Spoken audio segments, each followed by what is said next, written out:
사무엘하 9장입니다. 사무엘하 9장 1절에서 8절까지 저와 여러분이 번갈아 읽겠습니다. 구약성경 사무엘하 9장입니다. 사무엘하 9장 1에서 8절까지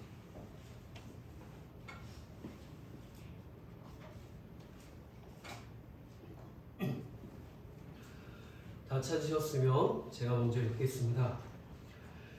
다윗이 이르되 사울의 집에 아직도 남은 사람이 있느냐? 내가 요나단으로 말미암아 그 사람에게 은총을 베풀리라 하니라. 사울의 집에는 정한 사람이 있으니 그의 이름 시바라. 그를 다윗의 앞으로 부르매 왕이 그에게 말하되 내가 시바냐 하니 이르되 당신의 종이니라 하니라. 왕이 이르되 사울의 집에 아직도 남은 사람이 없느냐? 내가 그 사람에게 하나님의 은총을 베풀고자 하노라 하니 시바가 왕께 아뢰되 요나단의 아들 하나가 있는데 다리 저는 장이이다 하니라. 왕이 그에게 말하되 그가 어디 있느냐 하니 시바가 왕께 아뢰되 로드발 암미엘의 아들 마길의 집에 있나이다 하니라. 다윗 왕이 사람을 보내어 로드발 암미엘의 아들 마길의 집에서 그를 데려오니 사울의 손자 요나단의 아들 무비보셋이 다윗에게 나와 그와 뼈를 절하매 다윗이 이르되 무비보셋이 하니 그가 이르기를 보소서 당신의 종이니이다. 다윗이 그에게 이르되 무서워하지 말라. 내가 반드시 내 아버지 요나단으로 말미암아 내게 은총을 베풀리라. 내가 내 할아버지 사울의 모든 밭을 다 내게 도로 주겠고 또 너는 항상 내 상에서 떡을 먹을지니라 하니 그가 절하여 이르되 이 종이 무엇이기에 왕께서 죽은 개 같은 나를 돌아보시나이까 하니라. 아멘. 잠시 기도하겠습니다. 살아계신 하나님, 하나님께서 말씀을 통하여 베푸신 그 은혜를 우리가 눈으로 확인하고 또 우리가 직접 그 은혜를 체험하고자 이 자리에 앉아 함께 주의 귀한 말씀을 나눕니다. 아멘. 말씀이 우리 마음에 깊이 새겨지게 하옵소서. 아멘. 그 말씀을 붙잡고 또한 주를 열심을 다해 주의 자녀로서 살아갈 수 있도록 힘을 다하여 주옵소서. 아멘. 감사드리며 예수님의 이름으로 기도합니다. 아멘. 신학을 공부하다 보면 또는 신앙생활을 하다 보면 구속사적 시각 혹은 구속사적 관점이라는 말을 접하게 됩니다. 구속사라는 게 하나님이 세상을 구원하시기 위해서 사랑하는 영혼들을 구원하시기 위해서 창세부터 종말까지 움직이시는 행위라고 이야기를 합니다. 그 하나님의 행위를 역사처럼 쭉 펼쳐서 기록해 놓은 걸 구속사라 하고 그런 배경을 가지고 어떤 사건을 바라보는 걸 구속사적 시각, 관점이라고 해요. 그러니까 구속사라고 하는 안경, 선글라스를 끼고 세상을 바라보는 거예요. 그걸 구속사적 관점, 구속사적 시각이다 표현을 하는데 오늘 말씀을 그런 의미에서 한번 볼까 해서 먼저 서두에 구속사를 말씀을 드립니다. 사울이 이스라엘을 다스리던 시기에 사울의 왕권의 말미에 이스라엘과 블레셋 사이에 전쟁이 벌어집니다. 이 두 나라가 전쟁하는 게 하루 이틀이냐마는 혹은 날 싸우니까요. 그러려니 하겠는데 이번 전쟁은 길보아에서 벌어집니다. 그래서 좀 의미가 남달라요. 왜냐? 이 길보아 전투에서 사울과 요나단이 둘 다 죽기 때문입니다. 사울은 이스라엘의 왕이고요. 요나단은 가장 강력한 다음 왕이 계승자예요. 이 두 사람이 한꺼번에 한 전투에서 죽어버립니다. 그렇다는 얘기는 왕위가 공석이 되는 거고 왕조가 바뀐다는 얘기거든요. 그냥 흘려보낼 만한 전투가 아니에요. 왕조가 바뀐다. 사울 왕조는 사울대에서 끝나고 그 이후에 다윗이 이스라엘 전체의 왕으로 등극을 합니다. 그 전까지는 유다 지파를 포함한 2개 지파에서만 왕이었는데 이제 이스라엘 전체 지파의 온 전체 나라의 왕으로 다윗이 등극을 해요. 그리고 사무엘하 3장에 보니까 사울의 집과 다윗의 집이 다툼을 벌입니다. 오랜 시간 동안. 그래도 사울은 죽었어도 사울을 지지하는 세력들이 있을 거 아니에요. 그 세력들과 다윗을 지지하는 세력들이 이제 점점 세력 다툼을 오랜 기간 동안 벌입니다. 그러면서 사울의 집은 점점 약하여지고 다윗의 집은 점점 강하여졌더라. 이렇게 말씀에 기록이 되어 있어요. 다윗의 왕권이 확립이 되는 거죠. 우리나라 역사에도 비슷한 일이 있었습니다. 왕조가 한번 바뀔 때 언제냐? 고려 말기예요. 고려 말기에 그 고려의 왕 우왕이 이성계 보고 저 위에 위화도 넘어가지고 요동 땅을 네가 정벌하고 와라. 그리고 이성계가 안 된다 하다가 왕이 가라 그러니까 가요. 가서 보니까 장마철이라 도저히 압록강을 건널 수도 없고 전쟁도 못해. 병사들은 전염병 걸려서 죽어나가요. 안 되겠다, 여기 다 죽겠다. 그러고 다시 군대를 말머리를 돌려서 개경으로 내려오죠. 그게 위화도 사건입니다. 그리고 나서는 개경을 지키고 있던 우왕의 최영 장군하고 이성계가 싸움이 붙어요. 여기에서 이성계가 이깁니다. 이기고 최영은 유배를 보내고 우왕과 우왕을 지지하던 권문세가들은 점점점 몰락해요. 그리고 이성계를 지지하던 신진사대군이 올라서 왕조가 딱 바뀌어요. 지금 사울이 올락하고 다윗이 올라오는 이 모습하고 아주 똑같아요. 그러면서 그런 일도 있었잖아요. 이성계가 왕씨란 왕씨는 다 잡아 죽이니까 왕씨에다가 점 하나 찍어가지고 옥시로 이름을 바꾸고 도망친 사람들도 있어요. 그래서 지금 옥시 중에 그런 사람들도 많다고 얘기를 해요. 다윗도 뭐 물론 다윗이 그렇게 매정하게 의도치 않았지만 사울을 지지하던 세력들이 숙청을 당합니다. 숙청을 당하고 다윗의 세력이 곤고해져요. 당연한 뭐 결과이겠죠. 그런 과정을 통해서 다윗 왕조가 세워지고 다윗이 나라를 다스립니다. 그리고 한 17년, 18년쯤 세월이 지났는데 다윗이 그간 너무 바쁘게 살았어요. 왕을 안정시키고 계속 전쟁을 치르고 왕국을 공고히 하느라 너무 바쁘다가 다윗의 자신의 왕권이 어느 정도 안정된 후에 어느 날 갑자기 문득 생각이 드는 거예요. 무슨 생각이 들었냐면 사울의 집에 아직도 살아있는 사람이 있는가 문득 생각이 들었어요. 세월도 많이 지났는데 뭐 이제 와서 또 복수를 하겠다, 남은 것들 잡아서 없애겠다고 그런 건 아니고 말씀해 보니까 오히려 그들에게 하나님의 은혜를 베풀려고 하는 것이다. 근데 여기서 이제 하나님의 은혜, 은총을 베풀려고 한다고 했잖아요.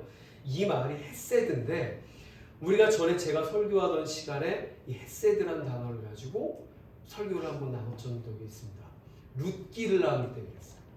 룻기에 룻이 자기 시어머니 나오미에게, 그리고 나오미가 룻에게, 그리고 이 두 사람에게 보아스가, 이 모든 사람에게 하나님이 베푸신 게 헤세드다, 하나님의 은혜다, 이렇게 얘기를 했는데 다윗이 지금 그런 마음으로 사울의 후손 중에 누구 남은 사람이 없느냐 하고 찾기를 시작을 합니다. 예전에 사울이 다윗을 죽이려고 눈이 시뻘게 가지고 돌아다닐 때 다윗이 자기의 절친이었던 그 사울의 아들 요나단에게 이런 얘기를 해요. 야, 니네 아버지 진짜 너무하는 거 아니냐? 도대체 왜 그렇게 나를 못 잡아 죽여서 니네 아버지 안달이냐? 내가 아버지 심부름 전쟁터에 나갔더니 거기서 밤낮으로 골리앗이 나와가지고 하나님 욕하고 왕 욕하길래 승질나가지고 나가서 돌멩이 하나 던져가지고 지가 죽은 걸, 그래도 사람들이 나보고 만세 만세 외치는 걸 나보고 어쩌란 얘기냐? 내가 뭘 했다고? 니네 아버지 진짜 너무하는 것 같아. 다윗이 막 격정적으로 토로를 하니까 요나단이 얘기를 해요. 에이, 설마 우리 아버지가 그러겠냐? 우리 아버지가 하나부터 열까지 작은 것부터 큰 것까지 나한테 다 말씀하시는 분인데 너에 대한 얘기는 한마디도 없었다. 그러니까 그런 걱정하지 말고 혹시라도 우리 아버지가 나한테 그런 말씀을 보이거나 내색이 보이면 내가 너에게 알려줄 테니 걱정 말아라. 내가 반드시 너 살려주마, 지켜주마. 대신 너도 나하고 약속 하나 하자. 네가 여기서 살아남거든. 그리고 훗날 네가 힘과 권력을 갖게 되거든. 나와 내 자손을 네가 꼭 보살펴다. 너 약속해라. 그래서 두 사람이 약속을 맺어요. 부둥켜 울면서 약속을 맺어. 결과는 사울은 정말 눈에 시뻘겋게 부릅뜨고 다윗을 죽이려고 다녔어요. 그리고 두 사람은 헤어져요. 다윗이 신하들을 시켜서 사울의 집안에 남아있는 자녀를 찾아봤습니다. 찾아본 결과 자기가 너무도 사랑했던 이 요나단의 아들이 살아있다는 얘기를 들어요. 다른 사람도 아니고 요나단의 아들 무비보셋이 살아있다는 얘기를 듣습니다. 다윗이 당장 그를 궁궐로 불러들여라 명령을 내려서 군사들을 파견을 해요. 자, 그럼 이제 무비보셋의 입장에서 한번 살펴볼게요. 자신의 할아버지 사울 그리고 아버지 요나단이 전쟁에서 둘이 같이 죽습니다. 두 사람이 죽은 후에 무비보셋의 인생이 이제 나락으로 떨어져요. 왕족이었는데 더 이상 왕족의 지위를 누리지 못하고 자기가 살던 집 궁궐에서 도망을 칩니다. 당연하겠죠. 거기 있다가는 무슨 꼴을 당할지 모르니 숙청당하는 게 순서잖아요. 그러니까 도망을 쳐서 그 운명을 피하기 위해 로드발이라고 하는 동네에 가서 살게 돼요. 로드발이라는 이 동네 이름이 드바르가 무엇이 있다, 존재한다 이런 의미인데 그 앞에 로자가 붙으면 반대 의미가 되는 거예요. 무엇이 존재하지 않는다, 아무것도 없다 이런 뜻이에요. 그러니까 로드발이라고 하는 동네가 동네 이름 자체가 아무것도 없는 그냥 황폐한 그런 동네예요. 요단강 동쪽에 지금 요르단 지역에 있는 땅인데 그냥 광야 황무지예요. 근데 거기에 마길이라고 하는 나름 그래도 그 동네에서 좀 잘 사는 힘이 있는 사람의 집에 몰래 숨어 들어가서 얹혀서 살고 있었습니다. 할아버지 사울이 여러 번 다윗을 죽이려 했던 사실을 무비보셋 자기도 알고 있을 거 아니에요. 그러니까 자기가 살아있다는 걸 혹시라도 다윗이 알게 되면 나도 죽이지 않을까. 우리 집안이 안 그래도 폭삭 지금 몰락했는데 그것도 모자라가지고 나마저 죽이지 않을까 두려움에 거기에 숨어서 살고 있었는데 어느 날 갑자기 다윗의 군사들이 그 집으로 찾아옵니다. 들이닥쳤어요. 그리고 이 무비보셋을 예루살렘으로 데리고 가요. 근데 이거 비슷한 일이 또 우리나라에도 있었어요. 조선 말기에 강화도에서 강화도령이라는 말 혹시 아십니까? 철종이죠, 철종.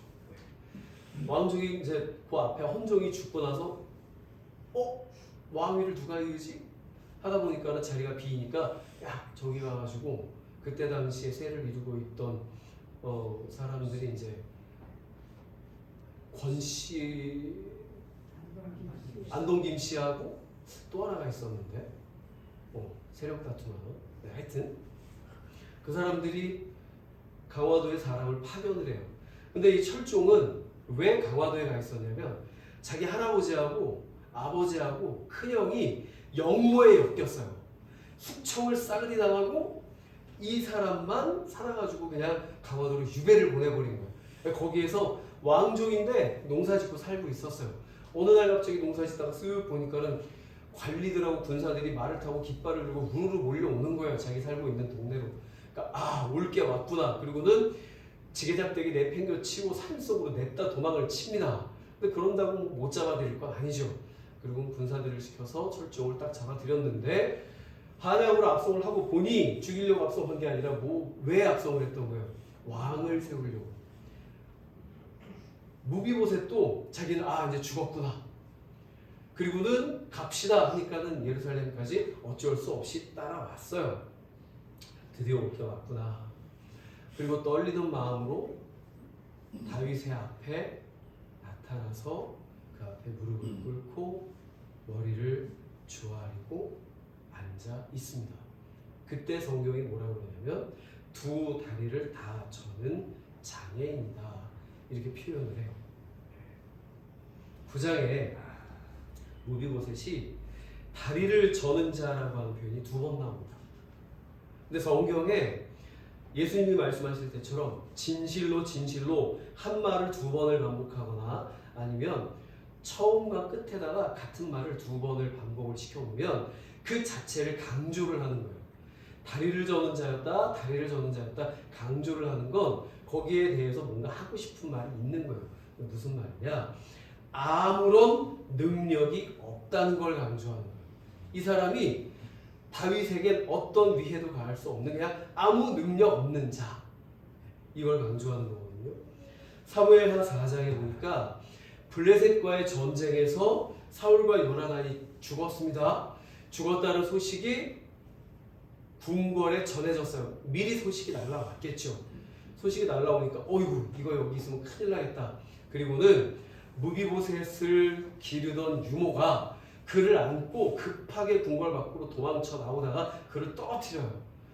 어떻게 애를 어떻게 떨어뜨렸는지 모르겠는데 두 다리를 그때 다 다쳐서 평생을 다리 저는 자로 장애를 가지고 살게 돼요. 뭐 그렇게라도 목숨을 부지하고 살았으니 그것만이라도 다행이라고 할 수도 있겠죠. 우리 눈에 보기에도 우리가 기본적으로 알기에도 왕조가 바뀌면 싹이 숙청합니다. 나중에 후한에 씨앗을 남겨두지 않는 게 일반적이에요. 싹 숙청을 시켜요. 근데 지금 무비보셋을 이렇게 보니까 죽여도 그만, 안 죽여도 그만, 있어도 그만, 없어도 그만이에요. 그 모습 자체가. 다윗이 그냥 쳐다보다 말 한마디 하면 그냥 그대로 이슬로 사라질 법한 그런 사람이에요. 아무 능력도 없는. 그 무비보셋을 저 앞에다가 두고 무비보셋이 엎드렸다 그랬는데 그 엎드렸다는 표현이 머리 위로 몸을 떨궜다 이런 표현이에요. 우리가 세배할 때처럼 다리 손 짚고 이렇게 얌전하게 엎드린 게 아니라 얼굴 먼저 쳐박고 그 다음에 몸이 따라가는 형상이에요. 그냥 가서 납작 엎드린 거예요. 그거밖에 할 게 뭐가 있겠습니까? 그리고 그에게 다윗의 처분이 떨어져요. 우리 7절을 한번 다 함께 읽어볼까요? 7절에 무비보셋을 향한 처벌이 다윗의 처분이 뭐였는가? 7절을 한번 같이 읽어보겠습니다. 시작. 다윗이 그에게 이르되 무서워하지 말라. 내가 반드시 네 아버지 요나단으로 말미암아 내게 은총을 베풀리라. 내가 네 할아버지 사울의 모든 밭을 다 내게 돌려주겠고 또 너는 항상 내 상에서 떡을 먹을지니라 하니. 아멘. 이게 웬일입니까? 역적의 아들, 정적의 손자. 무비보셋 입장에서 자기의 모습이 그런데 그런 무비보셋에게 내려진 다윗의 처분이 죽이기는커녕 따뜻하게 안아주면서 내가 너의 아버지 요나단의 그 약속을 인해서 너를 찾았다.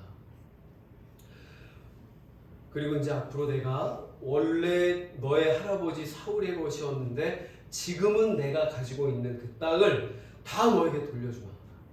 그리고 넌 항상 나의 상에서 나와 함께 식사를 하고 어디 가지 말고 꼭 이 예루살렘 성에 거하도록 해라.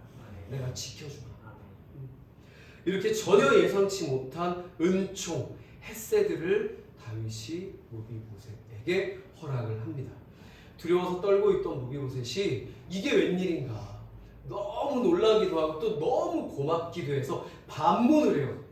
아니 왕이시여, 이 종이 말로는 종이지만 이 죄인이 도대체 무엇이기에 왕께서 죽은 개와 같은 나를 돌아보십니까? 왜 죽은 개와 같은 나에게 이런 은총을, 이런 은혜를 베푸십니까? 이러면서 자기 자신을 또 한 번 완전히 낮춰요. 죽은 개라고 표현하면서. 근데 다윗도 예전에 이 똑같은 말을 한 적이 있어요. 누구 앞에서? 사울 앞에서. 똑같은 얘기를 다윗이 한 적이 있어요. 사울이 다윗을 죽이려고 군사 3,000명을 이끌고 엔게디 광야를 이잡듯 뒤지고 다닐 때 다윗이 도망을 치다 너무 힘들어가지고 어느 동굴 안으로 한번 숨어 들어간 적이 있어요. 동굴 안에 들어가서 피곤한 몸을 쉬고 있는데 밖에 웅성웅성 소리가 들리더니 사람이 하나가 불쑥 들어와요. 그래서 빨리 숨어서 누군가 이렇게 지켜봤더니 사울입니다.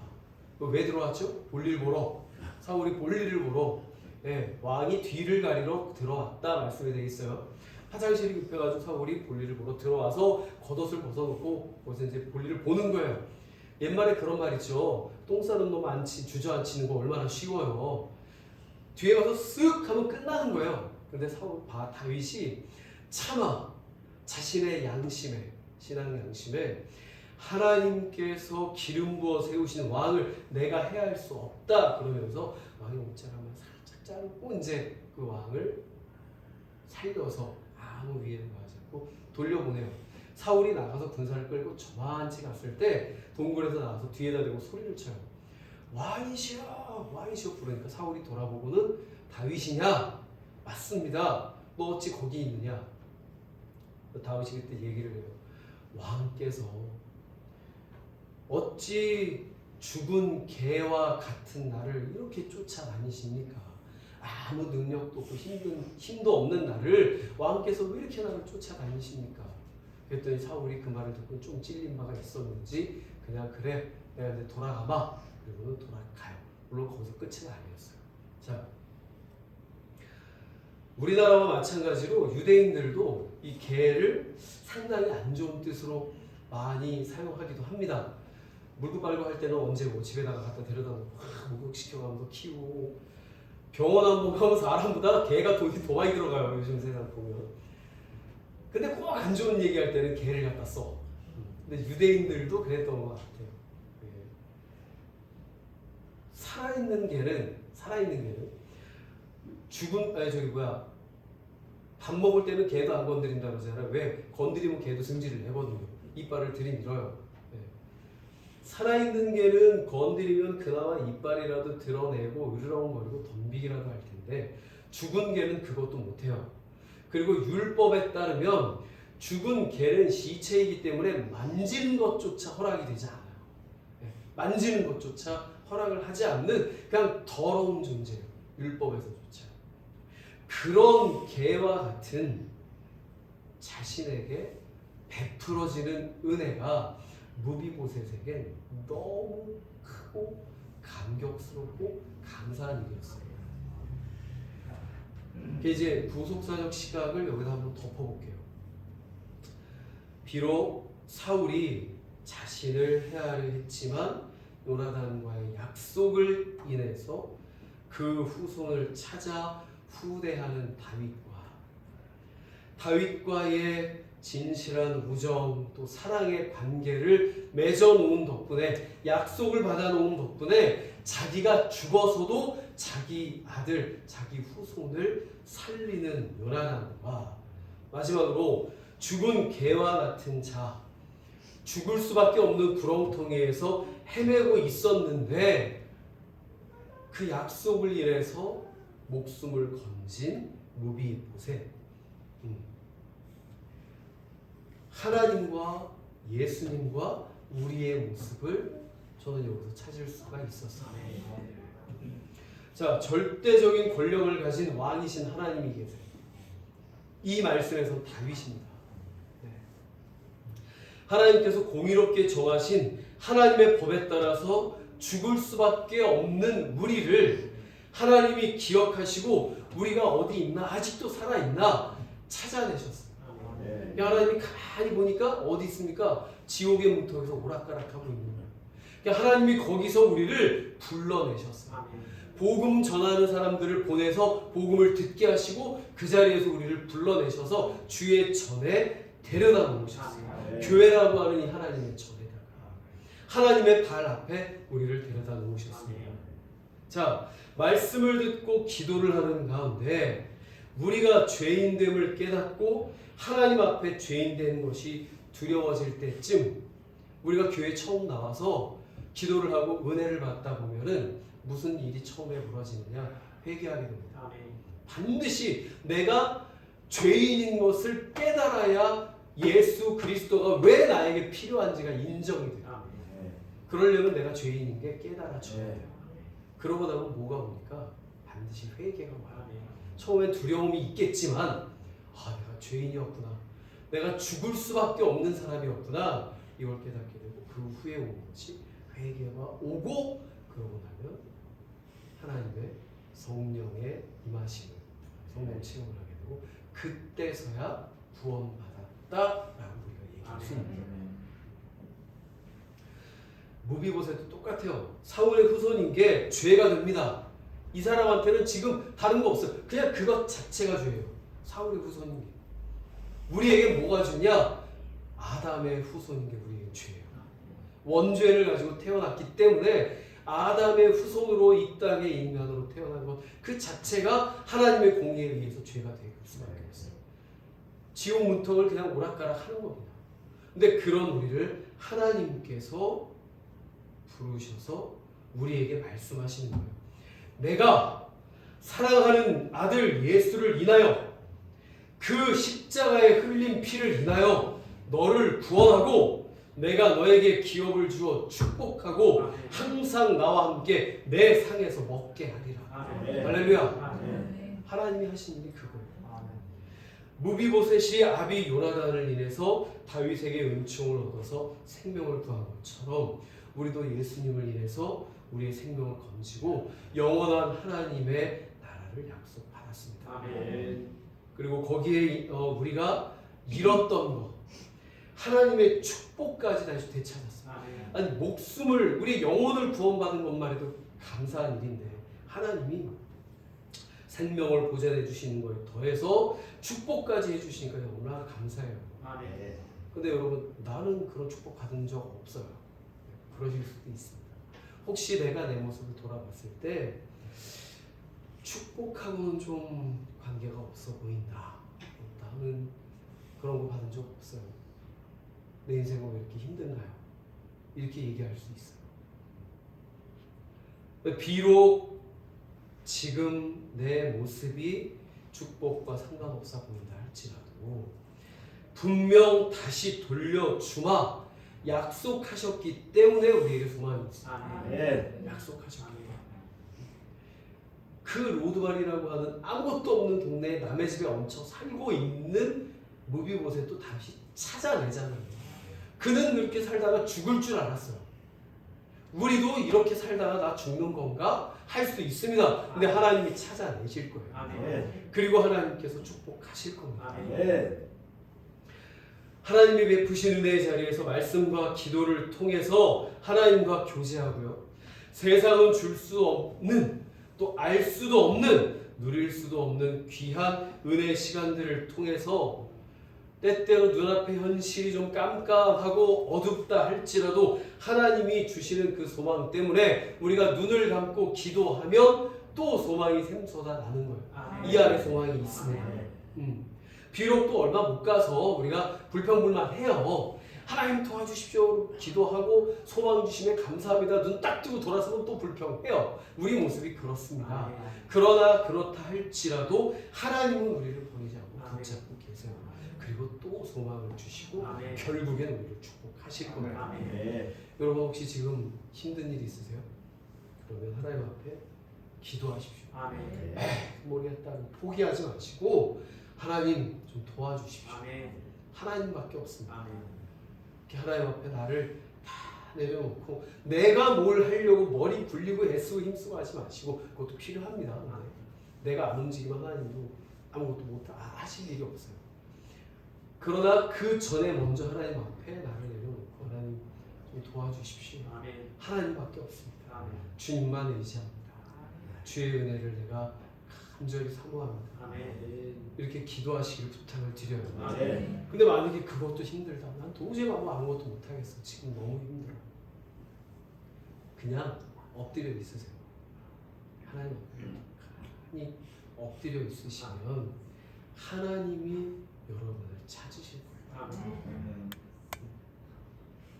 그리고 그곳에서 끌어내셔서 하나님의 전에 살게 하실 줄로 믿습니다. 13절을 9장 13절을 한번 읽고 말씀을 정리하도록 하겠습니다. 9장 13절입니다. 9장 13절 같이 한번 읽겠습니다. 시작. 무비보셋이 항상 왕의 상에서 먹으므로 예루살렘에 사니라. 그는 두 발을 다 절더라. 아멘. 1절부터 끝절인 13절 중반까지 무비보셋이 받은 은총에 대해서 쭉 설명을 하다가 마지막에 가서 그는 두 발을 다 절더라 이렇게 하면서 말씀을 끝맺어요. 이건 무비보셋의 약점하고 그가 가진 약점하고 다윗의 은혜를 그에게 베푼 다윗의 은혜를 서로 대조시키는 거예요. 대조시켜요. 무비보셋은 평생을 두고 자기 발을 보면서 자기 원래 모습을 떠올리는 거예요. 지금 내가 다윗의 전에 이러고 은총 아래서 살기 전에 뭐 어떻게 살았는가, 어디서 살았지? 혹시라도 자기 마음이 교만해지고, 아니 우리도 좋은 음식, 맛있는 음식 매일 먹다 보면 질리잖아요. 불평도 하고. 무비보셋도 똑같을 거 아니에요. 왕의 궁전에서 지금 먹고 사는 게 너무 좋아, 처음엔 감사하고. 근데 그게 계속 나의 일상이 되다 보면 당연하게 받아들이고 어느 순간은 불평하지 않겠어요? 그럴 때 자기 두 다리를 딱 쳐다보면 아, 불평은 쏙 들어갈 거야. 내 모습이 어땠는지 기억하게 되니까. 내가 이전에 어디에 살았는지, 어떤 모습으로 살았는지, 이 다리를 왜 절게 됐는지, 이게 무엇을 의미하는지, 그 이후의 삶이 어땠는지 다시 한번 떠올리는 거예요. 무비보셋에게 그 두 다리가 그런 표시가 되었듯이 우리한테도 그런 표시가 있습니다. 우리한테도 그런 표시 하나 있어요. 딱 보면 아, 내가 죄인이었구나. 그게 뭘까요, 여러분? 십자가입니다. 십자가. 여러분들 십자가 딱 볼 때 예수 그리스도의 보혈 그게 떠오르면 그 이전에 내 모습이 어땠는지가 떠올라요. 나 때문에 이 십자가가 있는 거잖아요. 내 죄 때문에. 이게 연관이 돼요. 우리가 전에 죄인 되었던 거, 죄를 벗지 못했던 우리 모습이 어땠는지, 죄인이었던 우리가 어떻게 이렇게 목사라는 이름으로 또 성도라는 이름으로 이 자리에 앉아서 말씀을 듣고 은혜 받고 구원받을 수 있는 건지 그걸 우리가 생각하게 돼요. 우리 스스로는 구원받을 수 없는 그런 처지에서 하나님이 우리를 기억하시고 구원의 모든 역사를 이루셨습니다. 하나님의 뜻에 따라서 자신을 희생양으로 우리와 하나님 사이에 끊을 수 없는, 누구도 끊을 수 없는 약속을 맺어 주신 그 예수 그리스도, 그 예수님의 십자가 때문에 우리가 살고 있어요. 그리고 하나님의 구원 역사 속에서 믿음, 그 믿음 하나로, 다른 거 없습니다. 믿음 하나, 그 약속 하나로 구원받은 우리가 이 자리에 있어요. 모두 하나님께서 베푸신 한없는 은혜를 항상 기억하시고 하나님께서 주신 소망을 마음에 새기시고 승리하시는 여러분들 되기를 바랍니다. 그렇게 되기를 축원드리고요. 다른 무엇보다도 다윗이 무비보셋에게 내가 가지고 있는 다 넣어줄게, 받아라 라고 밀어준 것 같은 그런 축복이, 물질의 축복도 건강의 축복도 여러분들에게 함께하기를 축원합니다. 기도하겠습니다. 살아계신 하나님, 우리에게 주신 하나님의 은혜가 어찌 큰지 때때로 우리가 그것을 다 알지 못하고 불평할 때가 있지만은 그래도 하나님 우리를 다시 한번 깨닫게 하시어서 주님의 전에 나와 이렇게 예배하고 은혜 받는 것 감사할 수 있게 하여 주옵소서. 죽을 수밖에 없었습니다. 원죄를 짊어지고 지옥의 문턱에 오락가락하다가 그대로 떨어져 평생을 영원을 지옥의 불구덩이 가운데 있을 수밖에 없던 우리를 주님이 바라보시고 찾아내시어서 그 가운데서 건져내시고 주의 전에 살게 하심 감사드립니다. 그것만 해도 감사한데 주님이 우리에게 축복의 소망을 주심도 또한 감사드립니다. 힘들어 자신의 모든 것을 내려놓고 포기하고 있는 영혼들이 있다면 주님 위로하여 주시고 더 큰 소망을 주시고 말씀 허락하여 주시어서 자리를 박차고 일어나 주를 앙모하는 자 독수리 치고 올라감 같이 열심을 다해 이 세상을 힘있게 살아갈 수 있게 하여 주시옵소서. 아멘. 주의 능력으로 이 세상을 이기고 살아가게 하시옵고 아멘. 나 자신을 항상 주 앞에 처복종시키며 주의 자녀로 살게 하여 주시옵소서. 아멘. 주의 전에 산다고 하는 것은 그저 우리 육신의 한평생 평안함을 누리고 꽃길만 걷는 그런 것이 아니라 내 평생을 들여 주님을 영광되이 높이고 찬양하는 것, 그것이 내 의무인 것을 기억하고 주의 전에 있는 것이 내 평생의 감사의 조건이 되게 하여 주시옵소서. 아멘. 감사드리며 예수님의 이름으로 기도합니다. 아멘.